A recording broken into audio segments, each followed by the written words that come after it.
দিনে এই 5টি কাজ ভুলেও করবেন না। যদি করেন তাহলে আপনার সারা রমজানের নামাজ, রোজা, ইবাদত সব কিছু বাতিল হয়ে যাবে, এগুলো প্রশ্নবিদ্ধ হয়ে যাবে। এজন্য সাবধান এবং সতর্কতার সাথে বলছি, কানগুলো খরগোশের কানের মতো খাড়া করে শুনে নেন। এই 5টি কাজ ঈদের দিনে কখনো করা যাবে না।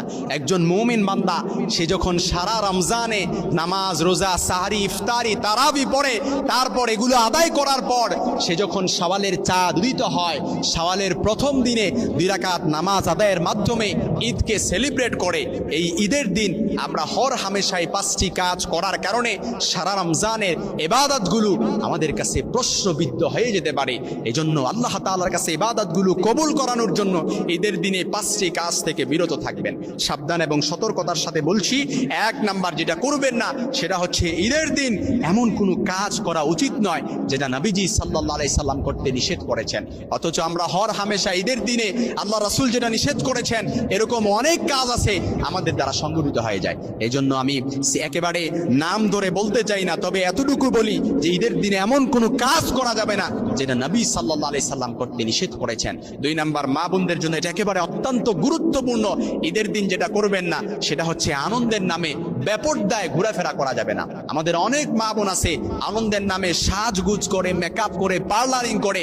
অনেকেই আছে যে মহল্লার অলিতে গলিতে ঘুরে বেড়ায়, অনেক পর পুরুষকে দেখায়, পর পুরুষকে আকৃষ্ট করে। এজন্য মা বোনদের জন্য শুনতে খারাপ লাগলে এটাই সত্যি, ঈদের দিনে এমন কোনো কাজ করা যাবে না যেই কাজটা করার কারণে পর পুরুষ আপনার দিকে আকৃষ্ট হয়, লোলভ দৃষ্টিতে তাকায়। এজন্য আমার মা বোনেরা এমন অনেক আছে ইবাদত প্রিয়, সারা রমজান মাসে একটা রোজাও ভাঙে নাই, একটা রোজাও ছেড়ে দেয় নাই, নামাজ, রোজা, ইবাদত সব কিছু পুঙ্খানুপুঙ্খভাবে আদায় করার চেষ্টা করেছে, কিন্তু ঈদের দিন বেপরদায় ঘোরাফেরার করার কারণে তার আমলনামায় অটোমেটিক্যালি গুনাহ পুষতেই থাকে। এজন্য আমার মা বোনেরা সাবধান হয়ে যাবেন। 3 নম্বরে যেটা করা যাবে না, ঈদের দিন আনন্দের নামে কোনো ধরনের অশ্লীল কাজ করা যাবে না। এটা মা, বোন এবং ভাই সবাইকে বলছি, ঈদের দিন আনন্দের নামে কোনো অশ্লীল কাজ করা যাবে না, যেটার কারণে আপনার আমলনামায় গুনাহ পুষতে থাকবে, এমনকি সারা রমজানের ইবাদতগুলো প্রশ্নবিদ্ধ হয়ে যাবে। কারণ ঈদগাহে যখন আপনি সালাত আদায় করবেন তার মানে আপনি সালাত পড়ছেন না, আপনি রমজানে যে রোজা রাখলেন এই আনন্দটাকে আপনি সেলিব্রেট করছেন, ঈদ উদযাপন করছেন 2 রাকাত নামাজ পড়ার মাধ্যমে ঈদগাহের মধ্যে। এজন্য 3 নাম্বার, ঈদের দিন কখনো কোনো ধরনের অশ্লীল কাজ করা যাবে না।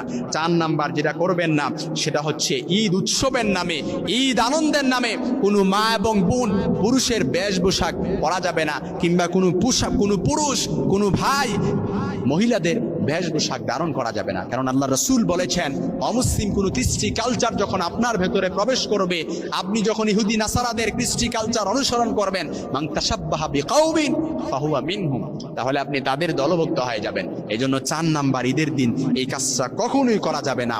5 নাম্বার যেটা করবেন না সেটা হচ্ছে ঈদ আনন্দের নামে আতশবাজি।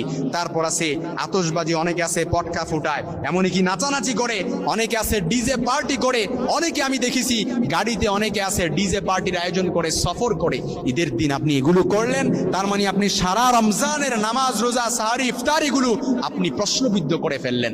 কারণ যে ব্যক্তি গুনাহের সাথে জড়িত হয়, গুনাহ আর সওয়াব কখনো একসাথে হতে পারে না।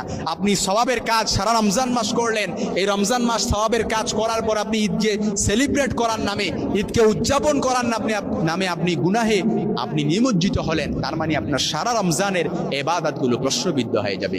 এজন্য মা, বোন এবং ভাই যারা আছেন সবাইকে বলছি, ঈদের দিনে 5টি কাজ কখনো করা যাবে না। যদি এই কাজগুলো থেকে বিরত থাকতে পারেন তাহলে আল্লাহ তাআলা আপনার ইবাদতগুলো, আপনার নামাজ, সাহরি, ইফতারি, তারাবি সব প্রয়োজনীয় একটু ভিডিও কবুল করে নেবেন। ভিডিওটা সবাই শেয়ার করে দিবেন। আপনি আনন্দের নামে, উদযাপনের নামে, সেলিব্রেট করার নামে আপনি যদি এই কাজে, গুনাহের কাজে নিমজ্জিত হন, তাহলে অনায়াসে বলা যেতে পারে এই সব ইবাদতগুলো আপনার প্রশ্নবিদ্ধ হয়ে যাবে।